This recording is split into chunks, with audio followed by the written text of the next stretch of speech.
You know, I think all landscape photographers have some severity of gear acquisition syndrome, also known as GAS. But I have a lot of photography equipment, as you can see, and I think photography gear, lenses and cameras and tripods and drones, all that stuff is a tool that we use as landscape photographers to try to make our creative vision come to life. We have this image, whether grand or small, in our head about how we want our photograph to turn out. The gear we use is how we bring that to life. And one piece of gear that I've been using has really been standing out among the rest, and that's the Tamron 17-28 f2.8 lens. This lens is really fantastic. It's fast, it's fitting on a mirrorless system, it's a full frame lens, and I'm kind of new, honestly, to the full frame thing, and I've been kind of blown away by it. And not just the camera, but the lens selection as well. The lens selection for full frame is way more than an APS-C camera format. So let's talk about the Tamron 70-28 f2.8 lens specifically, and some of the things that I like about it, some of the things that I don't necessarily like too much about it. Let's start off with the benefits, and let's do this in a way where we go from like least important to most important. So number one, what's the feel of this lens? Like, how does this lens feel ergonomically? And I think it's really cool in a way that they do the lens in the focus ring and the zoom ring, because I like having the zoom ring on the outside, the furthest point. And that's how they've done it here, having the focus ring on the smallest part here. And I like to do that because I like to easily reach the focus ring with the same hand as I shoot with. So the same finger I'm going to hold down my shutter button with is the same hand that I'm going to adjust my focus ring with. So I like to just easily slide my middle finger as I hold down my pointer finger on the shutter button, where I can easily take a shot whenever I get that exactly in focus. This specifically comes into play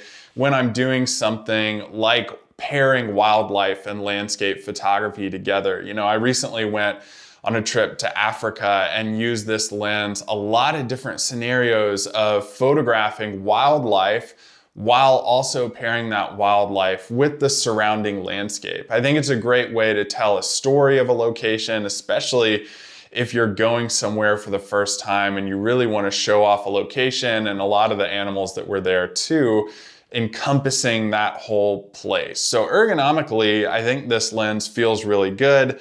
You know, it doesn't have that sturdy, like steel metal feeling that a lot of the higher end cameras have or higher end lenses have. And it feels a little bit light, a little bit plasticky, but I don't think that's totally a bad thing, because I think that also cuts down on the weight of this lens. And that leads me into the second thing of this lens that I really like, is the size and weight. You know, landscape photographers hike for long periods of time to get to the locations that they want to photograph at, whether that is a day hike, whether you're taking your camera out backpacking, all that stuff comes into play when you think about size and weight. I mean, think back to the intro to this video and how much gear I'm taking with me when I am going out to take a photograph. That's a lot of gear and a lot of weight. Not to mention, if I am backpacking, I'm usually taking food, I'm usually taking a tent, a sleeping bag, a sleeping pad, all these things weigh down my bag. Lighter and smaller equipment like this lens really help me to hike longer distances and not be as fatigued when I get there. I know a lot of people say that size and weight isn't a huge deal, and I know it's not the biggest deal ever, but it comes into play a lot more than you would think normally If you are just photographing from the side of the road, not a big deal. But as you continue to get into landscape photography and you want to go to those extreme places no one's ever really been or photographed before, size and weight can be a huge deal when you start thinking about it that way. Now, the most important thing of this lens is image quality. And I think the image quality of this lens is fantastic. I was absolutely blown away by how crisp this lens actually was. Let's take a look at this photograph that I shot of a herd of elephants in a field, pairing like just middle of the day, blue skies, partly cloudy skies, and just take a look at what you get on the very edges of this frame. A lot of times wide angle lenses will start to drop off and kind of fade away at the corners of the image. I didn't really find that too much with this lens. Now you still get some drop off, and that comes into play with basically any lens that you use for landscape photography, no matter what it is. It's just soft and fades on the very corners. That's especially true for wide angles and ultra wide angle lenses. This one did a really good job of it, and I was really impressed by the quality of the image all the way across the board, even down into the corners too. Now, it's also a fast lens. You can use this lens for night photography, creating those epic night shots, whether you are camping or just trying to photograph the Milky Way. This lens does a really good job in low light situations. Now, obviously it helps having a sensor, like a full frame sensor that can eliminate a lot of the noise in low light situations. But it does help having a lens that's like a f2.8, a fast lens that allows you to gather a bunch of light and create those epic night shots of the Milky Way or of star trails.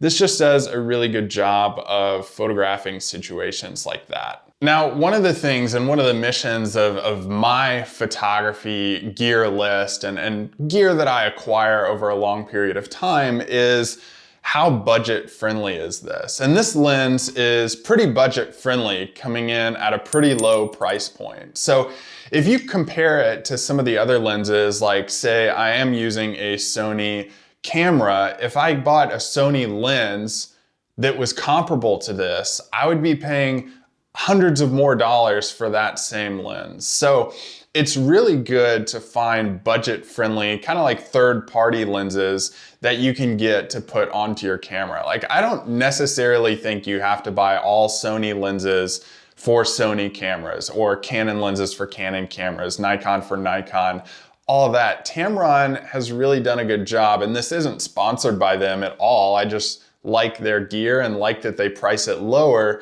than your manufactured lenses by the same make as your camera body. I think Tamron does a really good job. Sigma lenses are really good.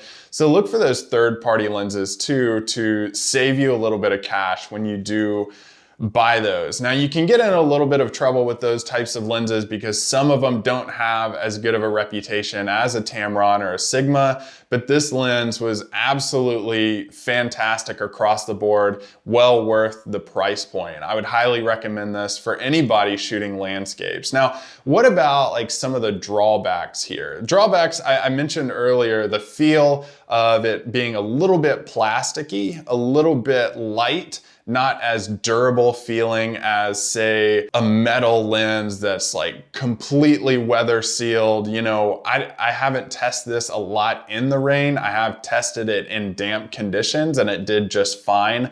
So weather sealing to me isn't a huge deal with this lens. I'm sure it would perform perfectly well in some light mist when you're going out and photographing and like that. But if it was a downpour, I would definitely use something like an umbrella covering the camera and this lens while I was out shooting in that condition as well.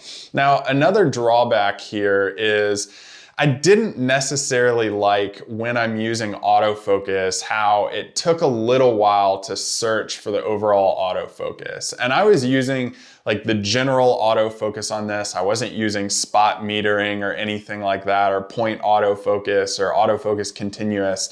You know, I was just using the general area focus for my autofocus when I was using this. And it was a little bit slow. It searched for the focus for a little bit, which was kind of surprising for an f2.8 lens. However, for landscapes, I'm always using manual focus anyways, so a slower searching focus doesn't impact me all that much. Like, I'm trying to manually focus to exactly where I want my camera to focus to in the field, and I want full control over that. So having a little bit of a slow focus on this lens was not a huge deal to me at all. Overall, I rate this lens as very high. The price point is perfect for a lens of this quality. You know, you're spending a little bit more money for a full frame wide angle zoom lens like this that isn't f2.8. It's a fast lens, has a wide aperture on it. So you can use it in every kind of condition, night, daytime, morning, sunset. Everything's good for you with this lens, and the image quality of this lens is outstanding. I love this lens. I can't wait to use it more while I am in the field and try it out. If you want to see this lens in action, be sure to subscribe to this channel for the in-field tutorials and vlogs of going out and actually photographing locations that we hike to together as a community, get out and shoot some epic places.